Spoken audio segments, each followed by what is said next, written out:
ಕೇರಳ ರಾಜ್ಯದಿಂದ ಬಂದು ಪಿಜಿಯಲ್ಲಿ ಬಾಡಿಗೆಗೆ ಇದ್ದ ಯುವತಿಯ ಮೇಲೆ ಪಿಜಿ ಮಾಲೀಕ ಹಲ್ಲೆ ಮಾಡಲು ಮುಂದಾಗಿದ್ದ. ಅಷ್ಟು ಸಾಲದು ಎಂಬಂತೆ ಇದನ್ನ ಪ್ರಶ್ನಿಸಲು ಹೋದ ನಮ್ಮ ಗ್ಯಾರಂಟಿ ನ್ಯೂಸ್ನ ಪ್ರತಿನಿಧಿಯ ಮೊಬೈಲ್ ಕಿತ್ಕೊಂಡು ರೌಡಿಯ ತರ ವರ್ತಿಸಿದ್ದ. ಈಗ ಬಾಲ ಮುದ್ರುಕೊಂಡು ಕ್ಷಮೆ ಕೇಳಿದ್ದಾನೆ. ಒಪ್ಪದಿಂದ ಮೇಲೆ ನೀರು ಕುಡಿಲೇಬೇಕು. ಹಾಗಾದ್ರೆ ಅಲ್ಲಿ ಏನಾಯ್ತು ಎಂಬುದರ ಕಂಪ್ಲೀಟ್ ಡೀಟೇಲ್ಸ್ ಇಲ್ಲಿದೆ ನೋಡಿ. ಪಿಜಿ ಮಾಲೀಕನ ಕೊಬ್ಬು ಇಳಿಸಿದ ಗ್ಯಾರಂಟಿ ನ್ಯೂಸ್. ಕೇಸ್ ದಾಖಲಾಗುತ್ತಿದ್ದಂತೆ ಕ್ಷಮೆ ಕೇಳಿದ ರೌಡಿ ಇಬ್ರಾಹಿಂ. ಬೆಂಗಳೂರಿನ ಯಶವಂತಪುರ ಬಳಿಯ ಮತ್ತಿಕೆರೆಯಲ್ಲಿರುವ ಆಶೀರ್ವಾದ ಪಿಜಿಯಲ್ಲಿ ಸುಮಾರು 7 ತಿಂಗಳಿಂದ ಐಶ್ವರ್ಯ ಎಂಬ ಯುವತಿ ಬಾಡಿಗೆಗಿದ್ದರು. ಆದರೆ ಇದ್ದಕ್ಕಿದ್ದ ಹಾಗೆ ಮೇ 3ನೇ ತಾರೀಕು ಪಿಜಿಯಲ್ಲಿ ಇಟ್ಟಿದ್ದ 2,500 ರೂಪಾಯಿ ಹಣ ಕಳ್ಳತನವಾಗಿತ್ತು.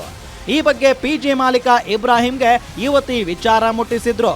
ಆ ಸಂದರ್ಭದಲ್ಲಿ ಜವಾಬ್ದಾರಿಯುತ ಮಾಲೀಕನ ತರ ವರ್ತನೆ ಮಾಡಬೇಕಾದ ಇಬ್ರಾಹಿಂ ಇದ್ದಕ್ಕಿದ್ದಂತೆ ರೌಡಿಯಾಗಿ ಬದಲಾಗಿದ್ದ. ಪಿಜಿಯ ಮುಂಭಾಗದಲ್ಲೇ ಯುವತಿ ಹಾಗೂ ಆಕೆಯ ಸ್ನೇಹಿತನ ಮೇಲೆ ಹಲ್ಲೆ ಮಾಡಲು ಮುಂದಾಗಿ ಬೆದರಿಕೆ ಹಾಕಿದ್ದ. ಓನರ್ ನನ್ನ ಮೇಲೆ ಎಗರಾಡ್ಕೊಂಡು ಹೊಡಿಯೋಕೆ ಬಂದಿದ್ದಾನೆ. ಅದಕ್ಕೆ ನಾನು ಬಂದು 112 ಫೋನ್ ಮಾಡಿದಾಗ 112 ಅವರು 1 ಅವರ್ ಆಯಿತು ಬರೋದಕ್ಕೆ. ಸರ್ 112 ಅವರು ಬರಲಿಲ್ಲ. ಅವ್ರು ಬರೋಕ್ಕಿಂತ ಮುಂಚೆ ಇವ್ರು ಪಿ ಜಿ ಓನರ್ ಮತ್ತು ಅವ್ರ ಹೆಂಡತಿ ಓಡೋಗ್ಬಿಟ್ರು ಬೈಕಲ್ಲಿ. ಅದಕ್ಕೆ ಅವ್ರು ಏನಂದ್ರು 112 ಅವರು ನೀವು ಹೋಗಿ ಯಶವಂತಪುರ ಪೊಲೀಸ್ ಸ್ಟೇಷನ್ಗೆ ಹೋಗಿ ಕಂಪ್ಲೇಂಟ್ ಕೊಡಿ ಅಂತ ಹೇಳಿದರು. ನೆನ್ನೆ 9:30ಗೆ ಸರ್ ಬಂದಿದ್ದು ನಾನು. ನೆನ್ನೆ 9:30ಗೆ ನೈಟ್ 9:30 ಬಂದು ಕಂಪ್ಲೇಂಟ್ ಕೊಟ್ಟರೆ ಅವ್ರ ಕಂಪ್ಲೇಂಟು ಇಷ್ಟುದ್ದ ಏನು ಬರೀತೀರಾ ಅಂತ ಪೊಲೀಸ್ ಕಾನ್ಸ್ಟೇಬಲ್ ಮತ್ತು ಸಿಂಗಲ್ ಸ್ಟಾರ್ ಇದ್ರು ಇಲ್ಲಿ. ಅವ್ರ ಹೆಸರು ನನಗೆ ಗೊತ್ತಿಲ್ಲ. ಅವ್ರು ಏನಂದ್ರು ನನ್ನ ನೈಟ್ ಡ್ಯೂಟಿಲಿ ಇದ್ರು. ಇಷ್ಟುದ್ದ ಏನ್ರಿ ಬರೀತೀರಾ ನೀವು? ಇಷ್ಟುದ್ದ ಬರೆಯೋಕೆ ಏನಿದೆ ಅಲ್ಲಿ ಆಗಿರೋದನ್ನ ಸರ್ ನಾವು ಬರಿಬೇಕು. ಈ ವಿಡಿಯೋ ನೋಡಿ. ಹೇಗೆ ನಿನ್ನೆ ಸಂಜೆ ಯಶವಂತಪುರ ಪೊಲೀಸ್ ಠಾಣೆಯ ಮುಂಭಾಗದಲ್ಲೇ ಇಬ್ರಾಹಿಂ ಗ್ಯಾರಂಟಿ ನ್ಯೂಸ್ ಪ್ರತಿನಿಧಿಯ ಬಳಿ ರೌಡಿಯ ತರ ವರ್ತಿಸಿ ಮೊಬೈಲ್ ಕಸಿದು ಪರಾರಿಯಾಗೋದಕ್ಕೆ ಯತ್ನಿಸಿದ್ದಾನೆ. ಈ ಸಂಬಂಧ ಠಾಣೆಯಲ್ಲಿ ದೂರು ದಾಖಲಾಗುತ್ತಿದ್ದಂತೆ ಪೊಲೀಸರ ಭೀತಿಗೆ ಹೆದರಿ ಇಲ್ಲಿ ತರ ಬಿಲದಲ್ಲಿ ಅವಿತುಕೊಂಡಿದ್ದ. ಯಾವಾಗ ತನ್ನ ತಪ್ಪಿನ ಅರಿವಾಯ್ತೋ ಆಗ ತಾನಾಗಿಯೇ ಬಂದು ಕೈ ಮುಗಿದು ಕ್ಷಮೆ ಕೇಳಿದ್ದಾನೆ. ಅಲ್ಲದೆ ನನಗೆ ಆಂಗ್ಸೈಟಿ ಸಮಸ್ಯೆ ಇದೆ, ಅದಕ್ಕೆ ಹೀಗಾಯ್ತು ಅಂತ ಹೊಸ ನಾಟಕವಾಡಿದ್ದಾನೆ. I have anxiety issues I have. I can produce the paper with the doctor. That's why it happened. You should control yourself, right? That's not. I am a patient for that. I cannot control. That's why I'm taking. I will show you the report if you want. That's why I suddenly happened.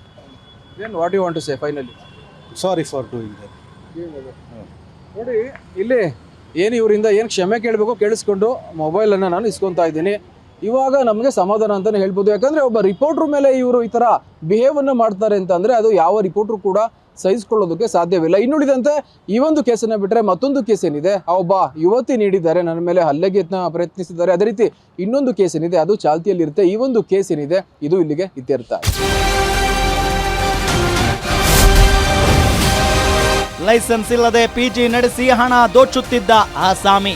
ಇಷ್ಟೇ ಅಲ್ಲದೆ ಈತ ಮತ್ತಿಕೆರೆಯ residential ಏರಿಯಾದಲ್ಲಿ ಯಾವುದೇ licence ಇಲ್ಲದೆ ಅಕ್ರಮವಾಗಿ ಪಿಜಿಯನ್ನ ನಡೆಸ್ತಾ ಇದ್ದಾನೆ. ಕರ್ನಾಟಕ ಸರ್ಕಾರದ ಬೊಕ್ಕಸಕ್ಕೆ ಕೋಟಿ ತೆರಿಗೆ ಮೋಸ ಮಾಡಿ ಲಕ್ಷ ಹಣ ಸಂಪಾದನೆ ಮಾಡುತ್ತಿದ್ದಾನೆ. ಇಷ್ಟೆಲ್ಲ ಅಕ್ರಮಗಳ ನಡುವೆ ಹಣ ಮಾಡುತ್ತಿದ್ದರೂ ಈತನಿಗೆ ಈಗ ಸರಿಯಾದ ಶಾಸ್ತಿಯಾಗಿದೆ. ಯುವತಿಯ ಮೇಲೆ ಹಾಗೂ ಆಕೆಯ ಸ್ನೇಹಿತನ ಮೇಲೆ ಹಲ್ಲೆಗೆ ಪ್ರಯತ್ನಿಸಿದ ಆರೋಪದ ಮೇಲೆ ಈತನ ವಿರುದ್ಧ ಈಗ NCR ದಾಖಲಾಗಿದೆ. ಒಟ್ಟಾರೆ ಈತ ಮಾಡಿದ ತಪ್ಪಿಗೆ ತಕ್ಕ ಶಾಸ್ತಿಯನ್ನ ಗ್ಯಾರಂಟಿ ನ್ಯೂಸ್ ಮಾಡಿಸಿದೆ. Girish Bagur, crime bureau, guarantee news, Bengaluru.